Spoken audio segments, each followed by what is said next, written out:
Welcome to The Explainer. Today, we're climbing what's known as the Ladder of Awakening. We're going to be diving into a massive, incredible ancient text, the Mahaprajna Paramita Sastra. Now, I know that name is a bit of a mouthful, but don't let it intimidate you.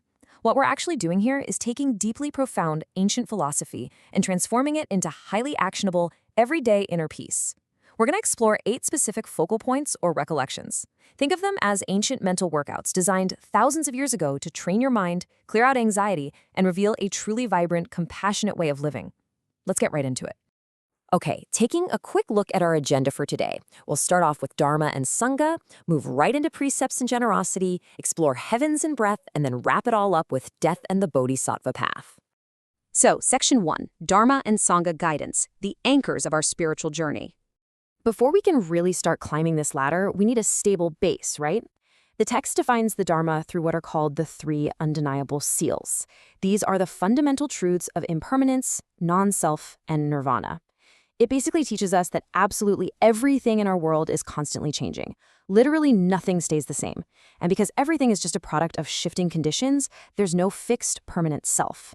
It's when we finally stop fighting this constant change, when we let go of that rigid ego, that we reach nirvana, which is ultimate peace.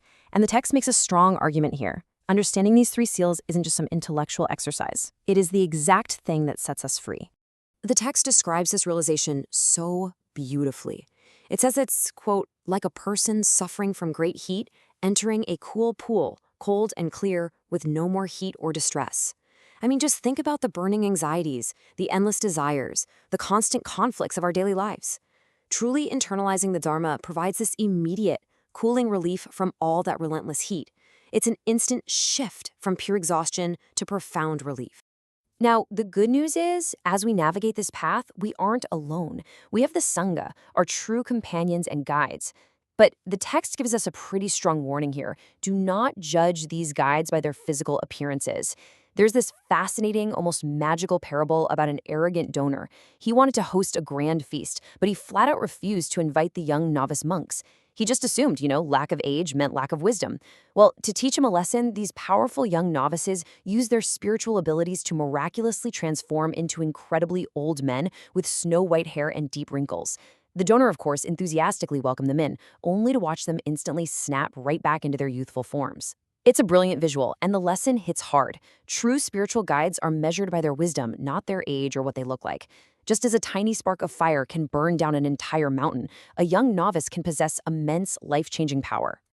Moving on to Section 2, Precepts and Generosity, translating that truth into daily action. What's super interesting on this slide is how the text completely reframes moral precepts. Look, often when we hear the word rules or precepts, we instantly think of chains, right? Restrictions holding us back. But the source paints a completely different picture. It says precepts are the earth from which all medicinal herbs of wisdom grow. So they're a foundation, not a restriction. Without the solid, unmoving ground of ethical behavior, you simply can't grow the deep roots you need for profound meditation and actual wisdom. To really drive home the power of ethical living and letting go, the text shares this incredibly dramatic story of 2 brothers. Picture this. They're carrying a massive amount of heavy gold through a deep, isolated wilderness. And suddenly, the sheer weight of all this wealth sparks greedy, downright murderous thoughts in both of their minds. They actually start looking at each other not as brothers, but as obstacles to keeping all the gold. But here's the crazy turning point. They realize the sheer danger of their own minds. To save their morality and, their relationship, they literally take this immense fortune and heave it into deep water. They throw it away. And instead of mourning the loss of the money, they rejoice. They are overjoyed because they just saved themselves from their own destructive, anxiety-ridden minds. They consciously chose internal peace over external wealth. So the crucial takeaway here is this distinct contrast when we talk about generosity. There are 2 kinds of giving highlighted: material generosity and dharma generosity. The text is super clear about this. While giving material wealth is wonderful, it temporarily cures physical hunger and poverty, it is ultimately limited. Giving the truth of the Dharma, on the other hand, is a limitless gift. It permanently cures the fundamental suffering of the human condition.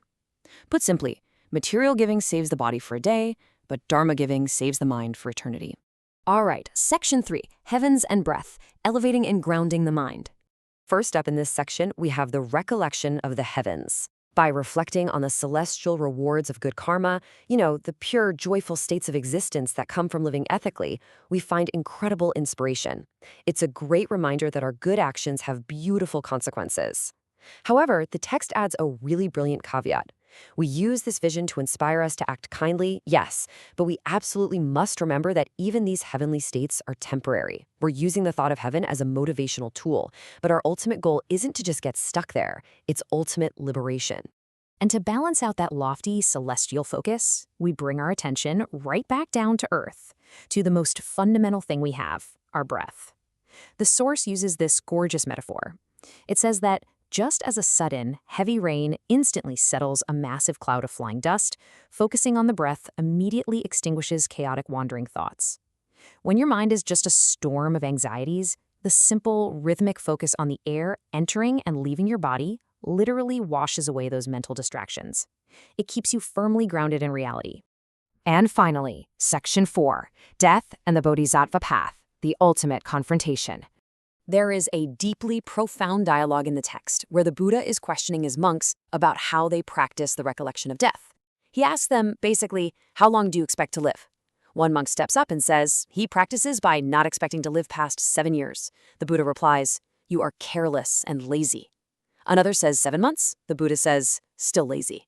The monks keep shrinking the timeline. 7 days, then 1 day, then even the time it takes to eat a single meal. And to all of them, the Buddha says they are living in an illusion. They're letting time trick them into complacency. It actually isn't until one monk steps forward and says, I practice by taking a single breath out, not expecting to take the next breath in, that the Buddha is finally satisfied. He reveals that this is the true awareness of death. It's the absolute, ultimate cure for our daily procrastination. Realizing that your life exists solely in the fleeting, microscopic space of a single breath completely strips away your illusions. It forces you to be hyper-present.